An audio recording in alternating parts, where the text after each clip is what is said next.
रामनवमी के दौरान दुबई के बुर्ज खलीफा पर भगवान राम की तस्वीर प्रदर्शित की गई। तस्वीरों में गगनचुंबी इमारत बुर्ज खलीफा पर भगवान राम की आकृति नजर आ रही है और उसके साथ जय श्री राम लिखा हुआ भी दिखाई दे रहा है कि दुबई के बुर्ज खलीफा में राम की जो उनकी मूर्ति है उसको लाइट अप किया गया है। उन्होंने बेसिकली अपने आप को एक एनलाइटेंड नेशन के तौर पर शो ऑफ करने की कोशिश की कि वहाँ पर एक बहुत बड़ी तादाद में हिंदू कम्युनिटी रहती है और हिंदू कम्युनिटी को उन्होंने फैसिलिटेट वहाँ पर करने की कोशिश की है।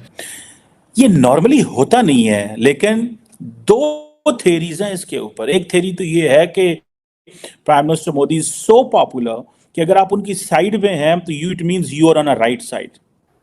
अब मैं आज अपने हिंदू भाइयों के साथ उनकी खुशियों में शरीक क्यों होना चाहता हूं? आज उन्होंने दुनिया से बता दिया है कि it's not the same India anymore, और मैं आज उनके साथ हूं। और ये वजह है, और पाकिस्तान को और दूसरे लोगों को भी अब इस चीज पे सोचना होगा, सोचना चाहिए मेरे ख्याल में। पाकिस्तान, भारत, बांग्लादेश, जो कुछ भी है, कोशिश करें। अगर ईस्ट और वेस्ट जर्मनी इकट्ठा हो सकता है तो आपको कोई तकलीफ नहीं है। हेलो, जय श्री राम दोस्तों। आज पूरा भारत में राम मंदिर के बनाने का जश्न मनाया जा रहा है। उसी प्रकार दुबई के बुर्ज खलीफा में भी वहाँ पे राम भगवान का पूरा तरह से मतलब उनका फ़ोटो को प्रदर्शित किया गया, जिसको देखकर पूरी दुनिया हैरान हो गई।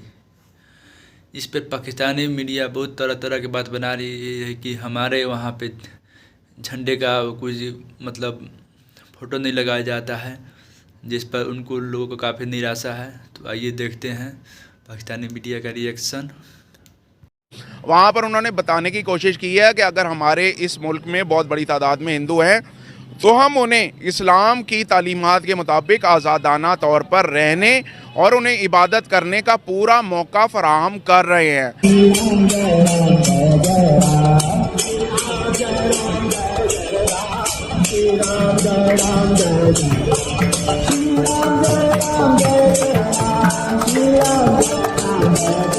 बहुत बड़े बड़े नाम है ये, मतलब ये इन इटसेल्फ इन्होंने बड़ा नाम कमाया है, और it means everybody is supporting prime minister Modi.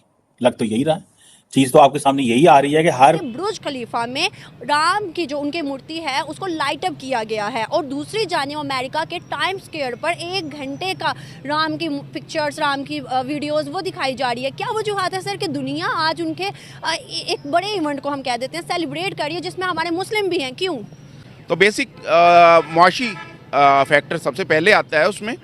और जहाँ तक आपने बात की गल्फ़ के एरिया की, तो गल्फ़ के एरिया में भी एक चीज़ जो है वो ख़ास तौर पर है, इंडिया ने वहाँ पर अपने जो सफ़ारती ताल्लुकात हैं उनमें ख़ास तौर पर जो है बड़ी अचीवमेंट हासिल की हैं। और यही वजह है कि वहाँ पर जो बुर्ज खलीफा है या उस एरिया से एडजेसेंट जो एरियाज़ हैं वहाँ पर यकीनन उन्हें काफ़ी ज़्यादा अभी तक पजीराई हासिल है। तो मैं समझता हूँ, ठीक है। सो ये आप देख लें कि ये चीज़ें आपके सामने आएंगी और आपको ये पता चलेगा कि दैट्स हाउ इट इज़। हर निज़ाम को लोग समझ नहीं पा रहे कि ये कितने बड़े पैमाने पे तब्दीली हो रही है। मैं तो समझ गया हूँ कि उन्होंने अपनी जो डिफरेंट तबकों में अपना इन्फ्लुएंस बढ़ा लिया। बॉलीवुड में, क्रिकेट में, हर जगह उन्होंने अपना ऐसा एक माहौल बनाया है कि कोई ऐसा नहीं है जो उनको चैलेंज करने वाला है। और समटाइम्स इसको हम मेजॉरिटेरियनिज्म भी कहते हैं। I personally believe at times this is dangerous, because आपके मुकाबले में अपोजिशन ही कोई नहीं।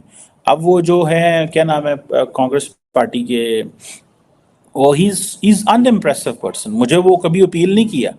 उसकी वजह ये है कि वो बातें अच्छी करता है, लेकिन उसके अंदर वो एक होती है जो एक पॉलिटिशियन के अंदर, जैसे हमारे इमरान खान थे, ठीक है। I don't like Imran Khan these days because उन्होंने मुल्क के अंदर बड़ी तकसीम पैदा करने की कोशिश की, हालात को ख़राब करने की, लेकिन उन लोगों को उसके अंदर वो करिश्मा था, करिश्मेटिक लीडरशिप थी। नरेंद्र मोदी जो है उनके अंदर उस तरह जो है वो एक लोगों को अपनी तरफ अट्रैक्ट कर लेते हैं। Much of the changes they are making in the system this is कि हमने एक ऐसी ऐसी चीज़ें करने जा रहे हैं भारत के लिए कि ये भारत को एक नेक्स्ट लेवल पे लेके जाएगा, ये वो ट्रांसफॉर्मेशन कर देगा भारत की, ये वो तब्दीली कर देगा भारत की। I think this is what I personally, मेरी ज़ाती राय ये है कि ये शायद लोग शायद ऐसे समझते हैं, इसीलिए इनके अंदर ज़्यादा यूनिटी है, इसीलिए इनके अंदर ज़्यादा वो एक पैट्रियटिज्म ज़्यादा है, इसीलिए इन्होंने they are playing by the book. अपनी वो जो बुक है उसके तहत वो काम कर रहे हैं, और वो बुक यही है कि हम जो भी कर रहे हैं this is we are doing for, वो इंडिया को के लिए कर रहे हैं, और इंडिया को वो जो एज एन एंटिटी समझते हैं, वो समझते हैं कि ये हमें एक एक मुस्तकबिल जो है हमने अपनी सिविलाइजेशन का बढ़ाना है। जैसे डॉक्टर जयशंकर जहाँ जा रहे हैं वो एक ही चीज़ कह रहे हैं कि 5000 साल पुरानी सिविलाइजेशन है, 5000 साल पुरानी सिविलाइजेशन है। आप देखें ये जो कुछ आज हुआ है under the patronage of the state हुआ है। मैंने आपको पहले कहा ये मंडे का दिन है, this is not a day of ये कोई संडे सैटरडे नहीं है कि the prime minister is doing all that on his weekend पे कर रहे हैं। अगर हम अपनी बात करें तो आपको पता है कि हम इस्लाम पहले रखते हैं, फिर उसके बाद कंट्री रखते हैं या कोई और दूसरी चीज़ रखते हैं, लेकिन हमारे जो दीगर ममालिक हैं, जितने भी मुस्लिम कंट्रीज हैं, वो इंडिया के साथ ज़्यादा अच्छे ताल्लुकात बनाए जा रहे हैं। अब इस्लाम कहाँ गया? देखिए, जहाँ तक इस्लाम का ताल्लुक है ना, तो बेसिकली इस्लाम का तो एक ट्रू सेंस में जहाँ डेफिनेशन देखी जाए तो उसमें कहा जाता है कि इस्लाम इस तरह से है कि मुसलमान एक दीवार की मानंद हैं, ठीक है, एक जिस्म की मानंद हैं, और उसमें कहीं भी किसी हिस्से को चोट पहुंचती है तो वो यकीनन सारा जिस्म दर्द महसूस करता है। बट राइट नाउ चूँकि ट्रू सेंस में नहीं है सारे मामलात, उसकी स्पिरिट उस तरह मौजूद नहीं है, दैट्स वाई हर एक शख्स जो है वो अपने अपने मफादात की, अपने अपने जैसे कहते हैं ना इकॉनमी के हवाले से, दीगर मामलात के हवाले से, वो सारे के सारे लोग अपने चूँकि रिलेशन बिल्डअप कर रहे हैं, तो उस चीज़ को सामने रखते हुए देखा जाए तो हर एक का चूँकि इंडिविजुअल कॉज आ जाता है, तो उसी कॉज को सामने रखते हुए वो लोग इस तरह। सर, आपको नहीं लगता अगर दीगर मुस्लिम कंट्रीज इंडिया के साथ ताल्लुकात बेहतर करें अपने बेनिफिट को देके, अपने बेनिफिशियल लेवल पर, तो हमें भी फिर कर लेना चाहिए? हमें भी इन चीज़ों से बाहर निकल कर हमें भी अपनी इकोनॉमी और अपने लोगों के लिए सोचना चाहिए?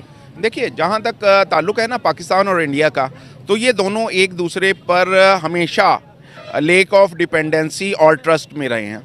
आप देख लीजिए कि राइट फ्रॉम द बिगिनिंग कि जब बर-ए-सगीर को तकसीम किया गया और पाकिस्तान और इंडिया वजूद में आए, तो उस वक्त में भी कुछ हालात वाक़यात ऐसे थे कि अखंड भारत का एक कंसेप्ट पाया जाता था, और उस अखंड भारत के उस कंसेप्ट में जो था वो आज भी वहाँ कई बीजेपी जो है वो उस चीज़ को लेकर चल रही है, और उसने जो मतलब कंसेप्ट दिया, इधर पाकिस्तान अगर कोशिश करता है अपनी तिजारत के हवाले से, दीगर मामलात के हवाले से, तो रिसेंटली आप देख चुके हुए हैं कि आपको कुलभूषण का केस और दीगर मामलात जो हैं वो सामने आए, और वो बेसिकली इसी वजह से सामने आ रहे हैं कि आपको अगर बलूचिस्तान का एरिया देखते हैं या उससे जुड़ा हुआ अफ़गानिस्तान वाली साइड से उन्होंने जिस तरह से इन्फिल्ट्रेशन की, तो ये इस अंदाज से करते रहे हैं कि ये एक दूसरे पर ट्रस्ट जो है ना वो बिल्डअप करना बहुत मुश्किल है।